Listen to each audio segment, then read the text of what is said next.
Les conservateurs de Pierre Poilievre ont tenté sans succès de faire tomber le gouvernement la semaine dernière et ils promettent de revenir à la charge aussi souvent que l'occasion se présentera. Est-ce une stratégie efficace ou une perte de temps? Comment les partis d'opposition peuvent-ils s'entendre pour voter contre le gouvernement? Que pense l'opposition officielle de l'ultimatum du Bloc québécois?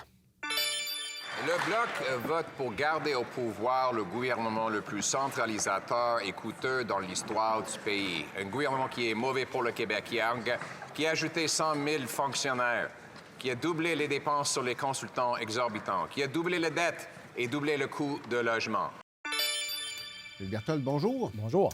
Vous êtes le leader adjoint de l'opposition en Chambre, des conservateurs en Chambre. Bon, vote de confiance la semaine dernière. Motion de défiance que vous avez déposée. Êtes-vous surpris du résultat? Non, pas vraiment, parce que les deux autres partis avaient signifié clairement qu'ils voteraient contre, mais on est surpris de ce vote contre, de leur position, surtout avec la décision de M. Singh de déchirer son entente peu de temps avant, au début de septembre. Le Bloc québécois qui, pas plus tard qu'en mai dernier, en mars, demandait la démission de Justin Trudeau parce que c'était un gouvernement centralisateur qui exagérait dans le pouvoir de dépenser du fédéral au niveau du Québec. Il disait que c'était un mauvais gouvernement pour l'Assemblée nationale. Donc, on est surpris de la position qu'ont adoptée les deux partis de l'opposition au lieu de joindre à nous. En même temps, on vient de revenir. On vient de revenir de l'été. Les travaux viennent de recommencer. C'était pas un peu rapide? Ça fait 9 ans, M. Thibault. 9 ans qu'on subit les conséquences de ce mauvais gouvernement libéral. Ça fait 9 ans. Puis regardez aujourd'hui dans la rue les manchettes quand on parle du coût des logements, quand on parle de l'inflation, du coût de l'alimentation. C'est pas d'hier. C'est pas parce que tout d'un coup, le NPD a déchiré son entente que le gouvernement est devenu mauvais. Le gouvernement est devenu mauvais à partir du moment où il n'a pas respecté ses promesses de faire des petits déficits, à partir du moment où il a continué de faire des dépenses inflationnistes qui ont créé de l'inflation. Donc, on peut penser que c'est récent, mais c'est pas récent. Ça fait longtemps qu'on attend ce moment-là. Là, il y en a une qui a été défaite. Vous en avez déposé une autre. La première était neutre dans le langage et très courte. La deuxième, elle est particulièrement chargée de langage plus partisan. Bien, partisan, j'appelle pas ça partisan. C'est des propos qui retiennent... C'est ce que votre chef dit en rallye. Oui, c'est ce qu'il dit en rallye, mais ce qu'il dit en rallye, c'est la réalité que les Canadiens vivent. Quand on parle de réparer le budget, quand on parle de bâtir des logements, c'est la position. C'est la proposition. C'est votre proposition. Pas partisan que de refléter à la Chambre des communes ce qu'on entend de la part des Canadiens. OK, mais est-ce que ça vous permet de penser que vous avez une meilleure chance de la faire adopter, celle-là? Bien, en tout cas, ça fait réfléchir les partis d'opposition, je l'espère. Ça leur fait prendre conscience de ce contre quoi ils vont voter.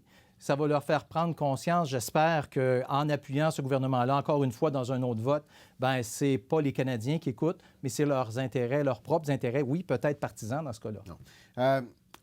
Votre l'ancien chef du Parti conservateur, Stephen Harper, avait défait un gouvernement libéral en 2005, mais quand il s'était présenté en Chambre, il s'était présenté en sachant qu'il avait l'appui des autres. Puis c'est comme ça que ça avait fonctionné. Est-ce que vous êtes capable d'obtenir l'appui de vos collègues de l'opposition? Nous, ce qu'on a, c'est l'appui des Canadiens. Et si les partis d'opposition mais en Chambre, vous y travaillez avec les autres partis. Oui, mais êtes-vous capable d'avoir l'appui de ces gens-là? Bien, si ces gens-là veulent coller à ce que les Canadiens souhaitent, ils vont devoir travailler avec nous pour refléter ce que les Canadiens attendent. Parce que ce que les Canadiens veulent, c'est qu'on règle leurs problèmes actuellement. Oui, mais sauf que, évidemment, tout ça est à travers la lorgnette de chacun des partis. Le Bloc vous dirait, non, mais moi, mes électeurs, ils veulent que je fasse des gains pour le Québec. Puis le NPD dit, ben moi, mes électeurs, ils veulent que je prenne des mesures pour taxer les plus riches. Vous dites, les Canadiens, ils veulent qu'on aille sur une élection portant sur la taxe carbone. Êtes-vous capable, dans ce contexte-là, de vous asseoir avec les autres partis puis de dire, trouvons une façon de défaire ce gouvernement-là? Moi, je pense, encore une fois, je vais répéter la même chose. Si les autres partis pensent que ce gouvernement-là est mauvais, ils vont voter avec nous pour le défaire le plus rapidement possible pour éviter que les dommages continuent jour après jour de s'amplifier. Donc, la balle est dans leur camp. Ils peuvent faire ce qui est bien pour les Canadiens ou ils peuvent continuer à faire de la politique comme ils le font actuellement. Bon, vous avez 7 jours d'opposition, je crois, durant l'automne. Oui. Est-ce que ce sera une motion comme ça à chaque fois qu'il y a une journée d'opposition conservatrice? On va saisir toutes les occasions pour tenter de défaire ce gouvernement-là. Là, on a vu que le gouvernement tente de mettre toutes les journées d'opposition le plus proche possible pendant qu'il a le soutien avoué du Bloc québécois et que le NPD ne sait pas trop sur quel pied danser. Donc, on verra combien de temps, dans combien de temps ils vont nous permettre ça. C'est là. un oui. Donc, chaque fois que vous avez une journée d'opposition, c'est ce que vous allez mettre de l'avant? On va prendre toutes les occasions pour tenter de défaire le gouvernement. Qu'est-ce que vous avez pensé de l'ultimatum qu'a envoyé le Bloc québécois cette semaine? Bon, un ultimatum. Un Il ultimatum. y a une date. Il y a une date, mais il n'y a pas de conséquences. La date, c'est le lendemain, on va négocier avec les autres partis d'opposition. Puis si... Pour tenter de trouver une façon de défaire le gouvernement. Voilà. Donc, la conséquence, c'est pas on va défaire le gouvernement. La conséquence, c'est on va commencer à négocier pour peut-être défaire le gouvernement. Puis de l'autre côté, si les libéraux donnent le crédit aux bloquistes de ces deux demandes-là que les bloquistes ont, qu'est-ce que ça veut dire? Que les Blocs vont supporter Justin Trudeau jusqu'à 2025? Jusqu'à la date d'octobre? On n'a pas ces réponses-là. Donc, pour nous, c'est un stunt de la part du Bloc québécois qui tente de tirer profit de la petite fenêtre qu'il y a là pour démontrer qu'il a essayé de faire des gains pour le Québec. Mais réellement, c'est défoncer des portes ouvertes. On est d'accord avec les deux. On a voté pour les deux projets de loi du Bloc. Donc, on a hâte de voir ce que le Bloc va faire suivre ses bottines et ses babines après le 29 octobre. Est-ce qu'ils vont voter pour défaire ce gouvernement-là? Ils vont trouver d'autres prétextes pour ne pas voter et ne pas défaire le gouvernement. Bon, mettons que ça ne fonctionne pas. Là. Mettons que le Bloc n'obtient pas ce qu'il veut. Eux, ils disent on va s'asseoir avec les autres partis pour trouver une façon de vous défaire. Est-ce que vous êtes prêts à négocier avec le Bloc? Bien, on va écouter ce que le Bloc va avoir à dire. Est-ce que le Bloc va se revirer vers nous puis poser les mêmes conditions qu'ils ont posées aux libéraux? On ne le sait pas parce que c'est pas clair. Donc, on va attendre de voir la proposition du Bloc. Si le Bloc veut défaire ce gouvernement-là, nous, on est prêts à défaire le gouvernement. Est-ce que vous retrouvez au pouvoir, le Québec, M. Legault, obtient ce qu'il souhaite du gouvernement fédéral? Plus de pouvoir en immigration, toute la question du régime En immigration, on l'a dit, le Québec est un point de rupture, on le reconnaît.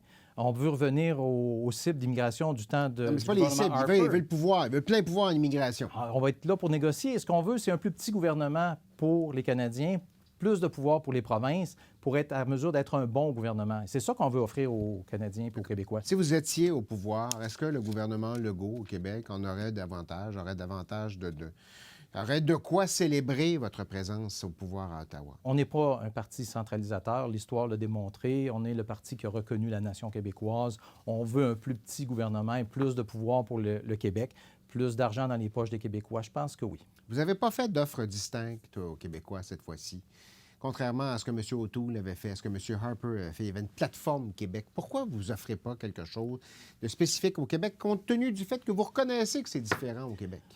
Mais est-ce que les Québécois sont tannés de payer trop cher pour leur logement? Est-ce que les Québécois sont tannés de payer trop de taxes et d'impôts? Est-ce que les Québécois veulent une autre taxe carbone sur leur essence? Non. Ça, c'est une offre concrète pour les Québécois pour mettre plus d'argent dans leur poche.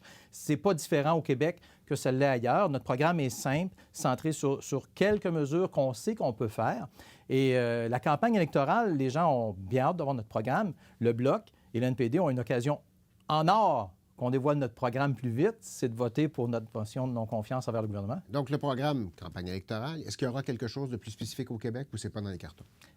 Bien, attendons de voir si le Bloc et le NPD souhaitent voir notre programme plus vite et ça va me faire plaisir de partager toutes ces informations-là avec vous. Non, mais c'est facile.